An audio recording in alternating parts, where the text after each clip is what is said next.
Hi, my name is Atticus LeBlanc, and I am the founder and CEO of PadSplit, where we are changing the world one room at a time. We do that by leveraging housing as a vehicle for financial independence. And we think if you're going to talk about community stabilization, since housing is the biggest single expenditure of any household budget, that it should be at the center of any community stabilization or financial stabilization program. Now, when we say leveraging housing as a vehicle for financial independence, what exactly does that mean? Really, what it means is that we move strangers in together to make housing more affordable for them. And why is that important? It's important because we have a shortage today of 12 million affordable units in the United States. And unfortunately, we're losing more every year than we're creating. And so we continue to dig that hole deeper and deeper. And new affordable housing creation takes a really long time and is really, really expensive. It's also a problem because in virtually every major metropolitan area in the United States, anyone that earns less than $35,000 a year can't afford any traditional housing option. Think of an apartment or home by themselves. They would have to share something in order to be able to afford one of those units. And it's also important because, as I mentioned, housing is just really slow and expensive to build. And on average, to subsidize affordable housing units through programs like the Low-Income Housing Tax Credit Program, the federal government and local governments are spending about $209,000 in capital subsidy on average just to create that one unit. And that often takes years and years to create a project, and you need a very specialized skill set as a developer of those types of units to be able to create them. It's been very successful, creating 3 million units over the last 30 years, but unfortunately, with a hole of 12 million, we can't afford to wait another 120 years to dig our way out of this one. So, how does PadSplit solve these problems? Well, first, we try to use space more efficiently. So, rather than thinking about creating new spaces, which obviously are very expensive to do, we think about the fact that we are using space more inefficiently than at any point in history. And we have more residential space available per person than at any point in history.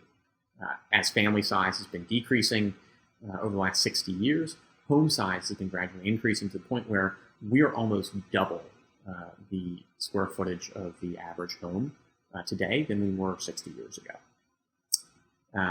The way that PadSplit takes advantage of the space is, as you think about these homes, you have first and foremost, a number of empty, unused bedrooms. And so how do we incent those homeowners or housing providers to put new people into those bedrooms? Secondly, how do you capture the inefficient, underutilized spaces, a formal dining room, for instance, or a home office, particularly in properties with small families or in a rental unit where these spaces go unused and largely unfurnished in a very significant percentage of the time. The second thing that we think about is weekly all-inclusive billing. So we include all furniture, utilities, Wi-Fi, laundry. We even include health services. We include telemaintenance too, but telehealth services, because a huge portion of the low-income population doesn't have access to traditional healthcare options. As you think about what the status quo is, let me ask you, what do you think what is the day of the week of the first of the month, of either next month or any subsequent month?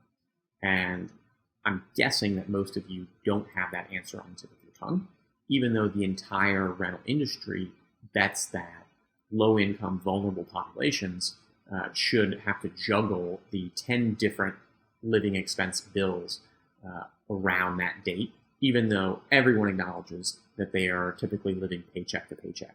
And that's a virtually impossible task for many of them. So instead, we think about how do we consolidate all these bills into a single payment and bill either weekly, because everybody knows what day of the week Friday is and when Friday is coming, or we consolidate those payments and bill according to their actual pay period. The next thing is really just thinking about aligning incentives between housing providers, the residents who need more affordable options, and the communities who want to be able to house their workforce and have better environmental outcomes and better traffic outcomes and better economic development outcomes for their communities. And if you think about traditional affordable housing programs, they're typically built around incentivizing housing creators as a percentage of cost. So it shouldn't be any surprise to anyone that those costs continue to increase, because if you are like virtually everyone else on the planet, you want better economic outcomes for yourselves as well. No surprise that developers do. And therefore, if you're paying someone as a percentage of cost, you are likely to see those costs increase. Whereas the way that we look at this issue is, how do we figure out how to make affordable housing possible by also making it profitable, and more profitable than some of the other subpar strategies that we see employed by housing creators today. So those strategies often lead to gentrification and displacement, and the building of McMansions in individual neighborhoods that don't create the same type of outcomes that we like to see. So how do we then give them an incentive to show them that they could make an equivalent amount of money or potentially more through an affordable housing model?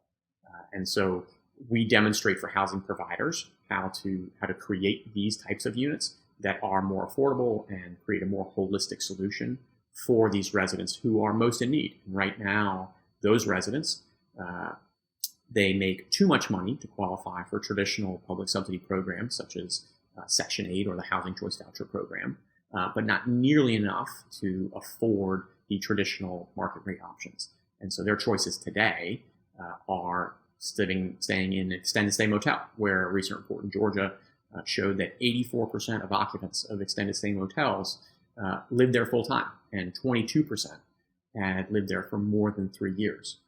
Whereas if you approach that same group of people, who I'm sure would love to have permanent housing and apartments, but they don't have either the credit or the income history or the savings to be able to put down that deposit, or the credit to be able to qualify for one of those units. And so as we think about these problems and the way that PadSplit solves them, you may be asking yourself, well, what are the results of this initiative in this program since we started about 2.5 years ago? And to date, the community that we are serving averages an income of about $21,000 per year. So again, not quite enough for a single person to qualify for most subsidy programs, but not nearly enough to qualify for those affordable housing options. But even though those people are only making about $21,000 a year on average, we're creating savings opportunities by consolidating all those bills into one and creating savings overall, that they are seeing the ability to save almost $500 a month on average between housing, utility costs, and transportation savings. The other really interesting takeaway is that we haven't taken a single dollar in public subsidy to be able to create these units.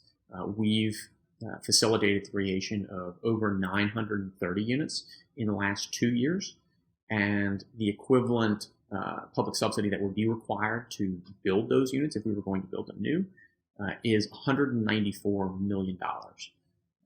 And we've taken zero of that, and obviously been continuing to accelerate the rate of growth, not just in the Georgia area, but as we expand to new cities here in the coming months as well. And so to more intimately illustrate these results, as well as kind of the old way of creating affordable housing, or the traditional method, versus the way that we do it, I want to tell you 2 quick stories. The first is from a trip that I took to New Orleans about 3.5 years ago to tour a traditional low-income housing tax credit development, which, as I mentioned, has been a very successful project. I don't want to take anything away from it, but hasn't engaged in the same level of customer discovery that I think would behoove any investable startup. And as we toured this facility, it's a beautiful building, and it was an old school that had been restored and fortunately had been repurposed for affordable housing. But as we toured the building, one of the residents invited us into his apartment. And as we toured his apartment, first and foremost, it was a 750 square foot apartment for one individual. And so clearly not a super efficient use of that space. But the second thing that was most striking and frankly depressing was the fact that he had lived there for more than a month, but he was sleeping on the hardwood floor because he did not have a single piece of furniture except for one metal folding chair, which he had salvaged from a nearby property. And so I look at this project and I see that the federal government had invested $160,000, the state government $30,000, the local government $10,000, so $200,000 in capital subsidy plus an ongoing rental subsidy for this individual, and yet no one thought to include furniture in his living expense. And at the end of the day, I feel like that just goes to poor customer discovery and alignment with the needs of these individuals. And the second story is about a woman named Tiffany, who I've been close to for several years now, but was one of our first residents. And unfortunately, Tiffany moved to Atlanta from Alabama after some troubling family issues in Alabama. And she took a job as a night shift security guard for a film studio here. And like many people, her first stop was an extended stay motel so she could get her new start. Unfortunately, she was paying more than $1,200 every month for that room. And she was forced, because she worked the night shift, and this was not in a particularly safe area, she was dodging drug dealers and prostitutes in order to catch the bus on her way to work every evening. So she was desperate for a new place to stay. Fortunately, she found a PadSplit, and in her words, she had never stayed in a situation like this before, but this was the nicest house she had ever seen. And so I was certainly very grateful to hear that, but even more grateful to know that within the first month, because she was paying only $550 a month for this holistic living option, that she was saving over $600 every month. And so within 3 months, she was able to save enough for a used car. And 3 months after that, she was able to save enough for a deposit.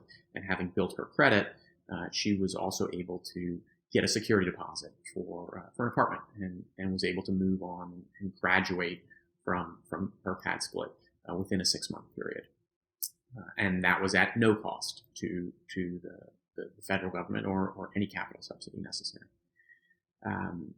And so as I illustrate those stories, the point I would like to leave you with is really 3 things. One, that we have to find ways to use space more efficiently than we have previously.